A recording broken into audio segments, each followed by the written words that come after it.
अस्सलाम वालेकुम, my name is Kamran Farooq and you are watching my YouTube channel K F code master. तो guys, previous video में मैंने आपको बताया था कि फिग्मा का अकाउंट कैसे क्रिएट करना है और फिग्मा को सेटअप कैसे करना है।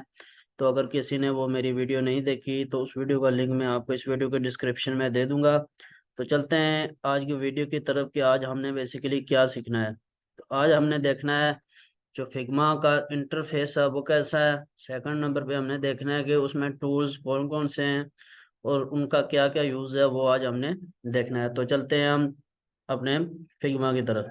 तो सबसे पहले आप आएंगे, मैंने ये पहले ओपन किया हुआ है। आपने इधर आके क्या करना है, सिंपली लिख देना है फिग्मा, figma.com लिख देना है। तो आप पहले से ही लॉगिन हुए हुए हैं तो आपका ये इंटरफेस ओपन हो जाएगा।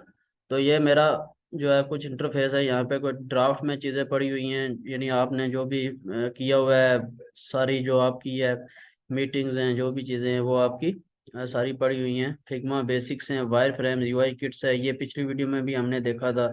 यानी प्रोटोटाइपिंग फिग्मा में क्या है, वायर फ्रेमिंग क्या है बेसिकली। आज हम चेक करेंगे कि उसकी हम बेसिकली चेक करेंगे कि उसको हमने बेसिकली आज उसके जो फिग्मा के टूल्स हैं वो आज हमने देखने हैं। तो चलते हैं आप फिग्मा के, आज हम देखेंगे कि कौन कौन से टूल उसमें यूज़ हो रहे हैं। तो यहाँ पे हम न्यू डिज़ाइन पे आ जाए, न्यू डिज़ाइन पे क्लिक कर लें आप। आपने अगर एक नया डिज़ाइन बनाना है, नई फाइल ओपन करनी है, तो सबसे पहले क्या करें, न्यू डिज़ाइन फाइल जो है इस पे आके आप क्लिक करें, ताकि आप आगे जाके उसको जो है वो टूल्स भी आप उसके देख सकें।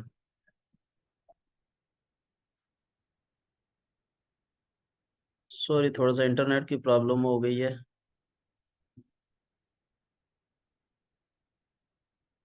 तो ये हमारे पास जो है फिग्मा का जो है वो इंटरफेस ओपन हो गया है सारा। तो आज हम देखेंगे, ओवरव्यू देखेंगे कि इसमें कौन कौन से मेन जो टूल्स हैं वो यूज़ हो रहे हैं फिग्मा के अंदर। तो सबसे पहले आते हैं, ये हमारे पास है, इसमें क्या क्या चीज़ें हैं ये हमारे पास। इसमें आएंगे तो सबसे पहले बैक टू फाइल्स है, यहाँ पे क्विक एक्शन, यानी अगर सर्च आपने करनी है जो चीज़ तो वहाँ पे सर्च पे होगी। फाइल है, यहाँ से आपने अगर नई फाइल क्रिएट करनी है, नया डिज़ाइन करना है, तो वो सारी चीज़ें हैं। एडिट है, व्यू है, ऑब्जेक्ट है, टेक्स्ट है, arrange, vector, plugins, widgets, pre references, libraries, ये सारी वो चीज़ें जो अगर फर्ज करें यहाँ पे जो है एक व्यू है, आपने आउटलाइन सर्च करनी है। तो ये अगर आपने सर्च करनी है, डायरेक्ट ही करना है, तो इधर से भी आप सर्च कर सकते हैं। यहाँ पे आके आउटलाइन लिखेंगे आपकी, तो ये चेक करेंगे ये आपके पास आउटलाइन आ जाएगा। जो भी आपने चीज़ डायरेक्ट करनी हो तो वो आप सर्च में आके वो भी यूज़ कर सकते हैं आके। तो ये पहला था कि इसके अंदर ये वाली सारी चीज़ें आ रही हैं। सेकंड नंबर पे हम आते हैं, देखते हैं कि सेकंड ये क्या चीज़ है। तो इस पे क्लिक करेंगे, ये वाली जो साइड पे ही है, इस पे दो है, एक मूव टूल है और दूसरा स्केल है। यानी अगर इसका शॉर्ट फॉर्म है मूव का, वी आप कीबोर्ड से प्रेस करेंगे तो फिर आपका ये मूव का टूल हो जाएगा। अगर स्केल आप चाहते हैं, मतलब बॉर्डर वगैरह अगर आपने कहीं पे लगाना है तो शॉर्टकट के अगर लगाएंगे तो वो स्केलिंग भी आपकी बनना शुरू हो जाएगी। तो मूव टूल बेसिकली किधर काम करता है, तो यहाँ पे हम बनाएं, एक हमारे पास एक बेसिकली रेक्टेंगल हम बना रहे हैं, यहाँ पे एक रेक्टेंगल है।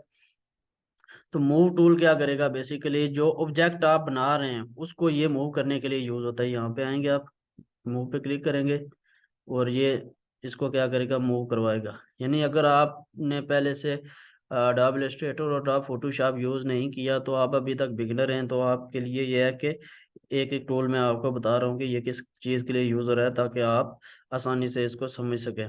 अगर आप बिगनर लेवल के हैं, आपने कभी इलस्ट्रेटर और फोटोशॉप यूज़ नहीं किया, तो ये मूव टूल का ये काम होता है बेसिकली। जो आप क्रिएट कर रहे होते हैं चीज़, जो ऑब्जेक्ट बना रहे होते हैं, उसके ये मूविंग के लिए यूज़ होता है।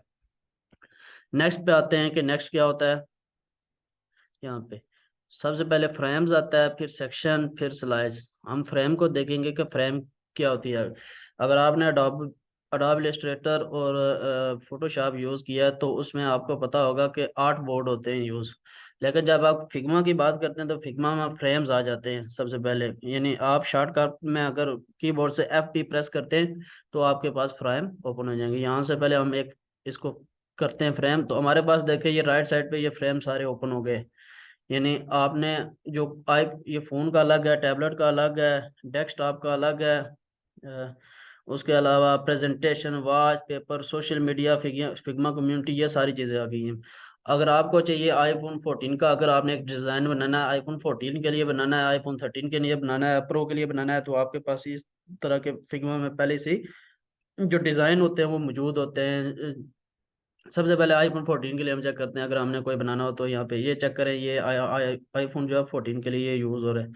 तो बाद लोगों का क्वेश्चन होता है कि आईफोन 13 के लिए अगर कोई यूज़ कर रहा है या कोई और के लिए यूज़ कर रहा है तो उसके लिए कोई अलग से साइज़ उसके लिए करना पड़ता है। तो ये बिल्कुल ये फिग्मा में पहले से बने हुए होते हैं साइज़, ये तकरीबन उसके आसपास ही होते हैं जो आप वेरिएंट यूज़ कर रहे होते हैं, बिल्कुल उसी के आसपास ही होते हैं। और ये भी आप यूज़ कर सकते हैं, उसमें कोई इतना इशू नहीं होता।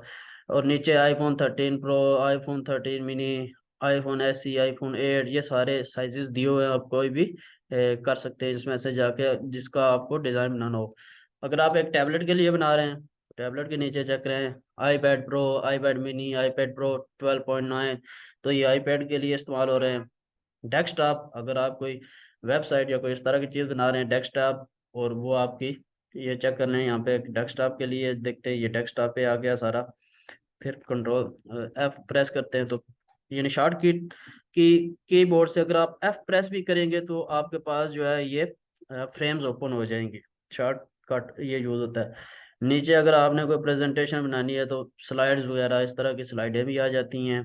वॉच पे आते हैं, यानी एप्पल वॉच 14, 145, 40, A4, 40, इस तरह की अगर आपने कोई डिज़ाइनिंग करनी है तो उसके लिए भी आप फ्रेम्स यहाँ से सिलेक्ट कर सकते हैं। पेपर अगर आपने कोई करना है A4, A5, A6 लेटर बनाना है, जो भी करना है वो इसके अंदर आ जाती है। सोशल मीडिया के अगर आपने कोई पोस्ट बनानी है, बैनर बनाना है, हेडर बनाना है, कोई भी स्टोरी बनानी है, वो आके आप इधर से भी कर सकते हैं, क्योंकि इसमें जो है ना वो बहुत ज़्यादा साइजेस दिए हुए होते हैं, पहले से ही हर एक चीज़ का साइज दिया हुआ होता है, आपको बनाने की ज़रूरत नहीं पड़ती। तकरीबन ये इसमें फिट हुए होते हैं, यानी जो साइज आता है जिस चीज़ का आता है तो इसमें जो है ना साथ साथ अपडेट आती रहती है फिग्मा के अंदर, जो भी साइजेस इसको चाहिए होता है, क्योंकि इसकी कम्युनिटी जो है वो बड़ी है, तो ये अपने अंदर वो सेव कर लेता है।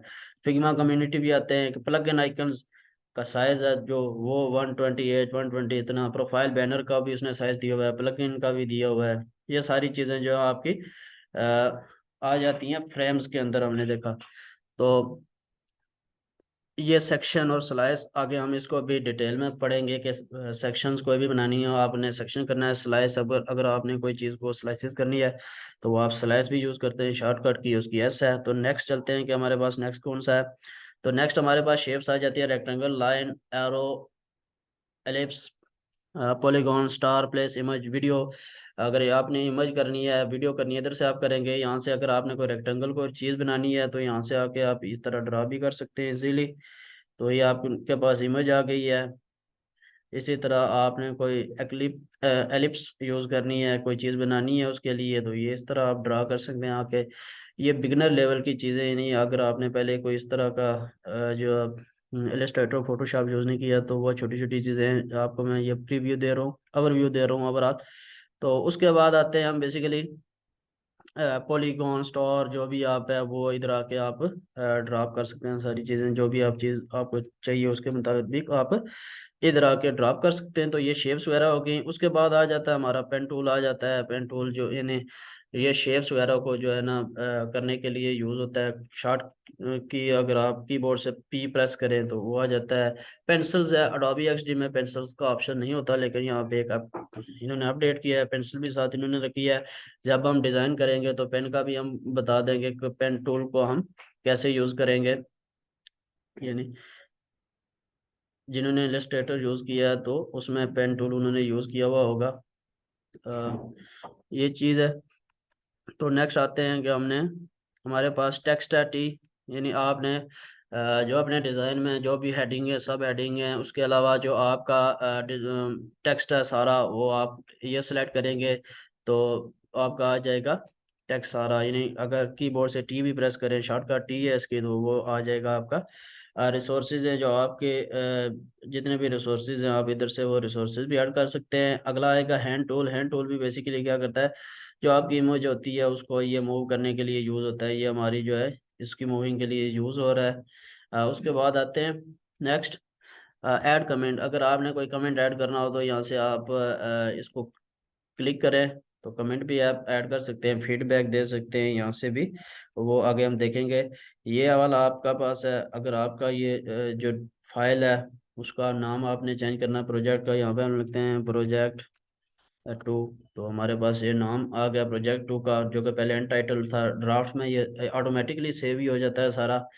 तो उसके बाद हम आते हैं बेसिकली ये वाली चीज़, ये ये मेरी जो अकाउंट बना हुआ है, ये वाला अकाउंट है। उसके अलावा शेयर है। शेयर क्या है, यानी अगर हमने पहले ही पढ़ा था कि फिग्मा जो है ये रियल टाइम बेस्ड है, मतलब कोलैबोरेशन करता है, एक प्रोजेक्ट है। अगर आप बेसिकली यहाँ पे अगर आप एक किसी को भी ऐड करेंगे, आप एक डिज़ाइन पे काम कर रहे हैं, आप चाहते हैं कि कोई जो दूसरा यूज़र है वो भी इसी सेम डिज़ाइन पे काम करे, तो आप बेसिकली यहाँ पे आके शेयर कर सकते हैं अपना प्रोजेक्ट, तो वो उधर सेम प्रोजेक्ट पे आप मल्टीपल यूज़र काम कर सकते हैं। ये इसका फिग्मा का बहुत बड़ा ये एक बेनिफिट है क्योंकि ये जो रियल टाइम में कोलैबोरेशन प्रोवाइड करता है। तो यहाँ से आप जो है ना अपना प्रोजेक्ट भी शेयर कर सकते हैं।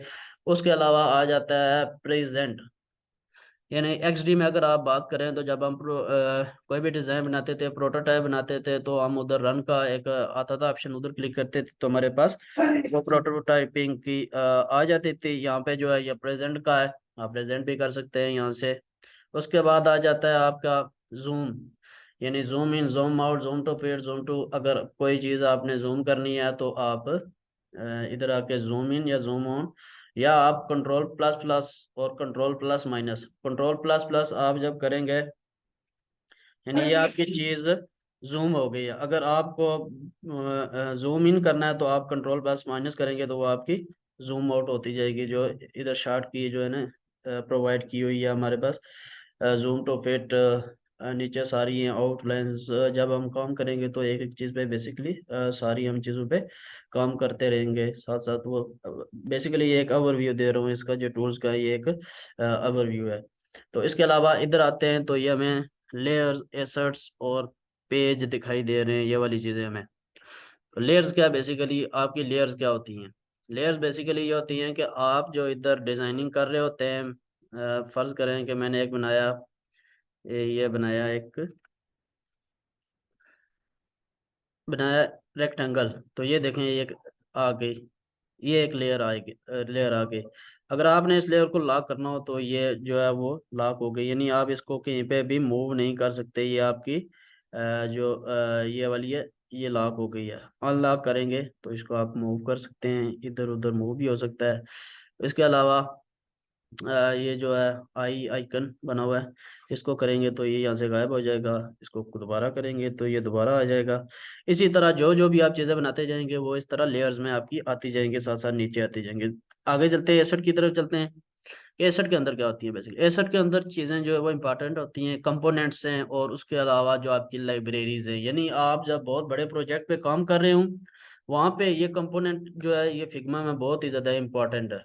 कंपोनेंट्स, वहाँ पे आप कंपोनेंट्स बनाते हैं बेसिकली, जो आप मल्टीपल यूज़र काम करते हैं तो आप कंपोनेंट बेस पे काम करते हैं। जब एक बड़े प्रोजेक्ट पे काम कर रहे होते हैं तो ये बाद में आने वाली वीडियो में इसको मैं जब डिज़ाइन करूँगा तो कंपोनेंट पे डिटेल से बताऊंगा कि वो उसको कैसे यूज़ करना है। अभी ओवरऑल जो मैं ओवरव्यू दे रहा हूँ, जो जब चीज़ें हमने करनी हुई डिज़ाइन बनाएंगे तो हर एक का जो आपको यूज़ उसमें बेसिकली करवाऊंगा। तो आप टेंशन ना लीजिए, बाद में हर एक चीज़ का वो करवाऊंगा। उसके बाद आ जाता है एसेट, तो हो गया हमारे पास पेज, पेजेस। पेजेस का क्या होता है? पेज वन है बेसिकली हमारे पास, समझ लें पेज वन है, ये सारा पेज वन है। तो अगर हमने ऐड करना हो पेज टू, आप प्लस पे क्लिक करें, पेज टू भी आपका ऐड हो गया। अब पेज वन के अंदर तो आपकी ये सारी चीज़ें आ जाती हैं जो हमने पीछे ये बनाई हैं। ठीक है, अगर पेज वन पे अगर हमने कोई काम करना हो तो कैसे करेंगे? ये बेसिकली इसको क्लोज करेंगे, और जिस तरह ये पेज टू है इसके अंदर हम अभी तक हमने कोई नहीं बनाया, तो ये हम कोई ड्रा करते हैं शेप, तो ये हमारा पेज टू बन गया। यानी पेज टू के अंदर ये है एक रेक्टेंगल, और पेज वन के अंदर हमारी जो है ये चीज़ें सारी वेक्टर है, स्टार, एक्लिप्स, एलिप्स, ये सारी चीज़ें इसमें आ जाती हैं बेसिकली। तो इधर राइट साइड पे आते हैं तो हमारे पास एक डिज़ाइन है, एक प्रोटोटाइप और इंस्पेक्ट है। डिज़ाइन में आप देखें कि जो भी आप डिज़ाइनिंग है ये आपकी सारी इस इधर होगी, जो भी फैक्ट्स हैं, जो भी एक्सपोर्ट, एक्सपोर्ट यानी आप कोई चीज़ अगर आपने डिज़ाइन बनाया तो उसको अपने कंप्यूटर के अंदर कहीं जगह पे भी आपने सेव करवाना है तो एक्सपोर्ट कर सकते हैं। इंपोर्ट, अगर बाहर से कंप्यूटर के अंदर से कोई चीज़ आपने इस पे लानी है तो आप इंपोर्ट भी कर सकते हैं। तो ये ऑप्शन भी हैं, इफेक्ट्स हैं, स्ट्रोक्स हैं, ये सारी चीज़ें आने वाली वीडियो में जो है वो प्रैक्टिकली हम देखेंगे भी। उसके बाद प्रोटोटाइप्स आ जाती हैं कि प्रोटोटाइप क्या होती है। ओवरऑल आप जो एक डिज़ाइन बना लेते हैं, एक्सटी में होता था कि आप जब डिज़ाइन बनाते थे तो कनेक्शंस करते थे ना, वो कनेक्शन करते थे। जैसे एक साइन अप का बटन है तो आपने साइन अप पे क्लिक किया तो वो जाएगा साइन अप के फॉर्म पे जाएगा। तो ये बेसिकली प्रोटोटाइपिंग होती है। आप प्रोटोटाइपिंग भी इसमें बना सकते हैं जैसे एक्सटी में बनाते थे। इंस्पेक्ट आ जाता है आगे आपका, इसमें प्रॉपर्टीज है, कलर्स है, कोड्स हैं, जो भी कलर कोडिंग प्रॉपर्टीज जितनी भी आती है, जो भी आप बनाते हैं तो वो आपकी इंस्पेक्ट में आ जाती है बेसिकली। तो ये था एक पूरा यानी इंटरफेस बताया। उसके अलावा जो टूल्स हैं आपको मैंने उसका मोटा मोटा जो है ना वो ओवरव्यू बताया कि इसके टूल्स क्या हैं और किधर किधर यूज़ हो रहे हैं। तो जब आगे हम बढ़ेंगे आहिस्ता आहिस्ता नेक्स्ट टॉपिक्स की तरफ जब हम मूव करते जाएंगे तो हर एक जो टूल्स है उसको मैं प्रैक्टिकली भी बताऊंगा कि इसका क्या क्या यूज़ है और वो किस तरह यूज़ हो रहा है। तो गाइस, अगर आपने अभी तक मेरा यूट्यूब चैनल किया कोड मास्टर सब्सक्राइब नहीं किया तो जल्दी से सब्सक्राइब करें ताकि आने वाली वीडियो और अपडेट आप तक पहुंचती रहे। तो मिलते हैं नेक्स्ट वीडियो में। अल्लाह हाफिज़।